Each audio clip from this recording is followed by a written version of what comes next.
सर्वांना जय शिवराय, जय भीम. 26/11 म्हटलं की सगळेले फक्त दहशतवादी हल्ला आठवतो.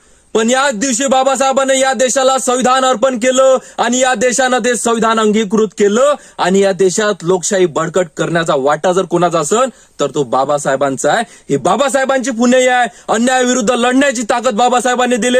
अरे बाबासाहेबांनी म्हटलं होतं की मला संविधान लिहिताना मानसिक कष्ट झाले नाही, कारण माझ्या समोर छत्रपती शिवाजी महाराजांनी निर्माण केलेलं स्वराज्य माझ्या समोर होतं. हे बाबासाहेब गौरवानं सांगतात. हे बाबासाहेबांचे उपकार आहेत. हे बाबासाहेबांचे उपकार आहेत. अन्यायाविरुद्ध लढण्याची ताकद आपल्याला बाबासाहेबांनी दिली. कोणी मोठा नाही, कोणी लहान नाही.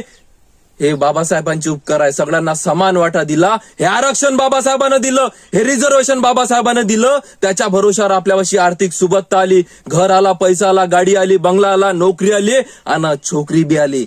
हे बाबासाहेबांचे उपकार आहे. ते कधी फेटणार नाही. त्यांचं ऋण कधी फेडणं होणार नाही. हे बाबासाहेबांची पुण्य आहे. आणि आज 26/11 आज या दिवशी बाबासाहेबांनी लिहिलेलं संविधान 2 वर्ष 11 महिने 18 दिवस झटून या देशासाठी संविधान लिहिलं आणि ते देशाला स्वीकारलं. हाच तो दिवस. धन्यवाद.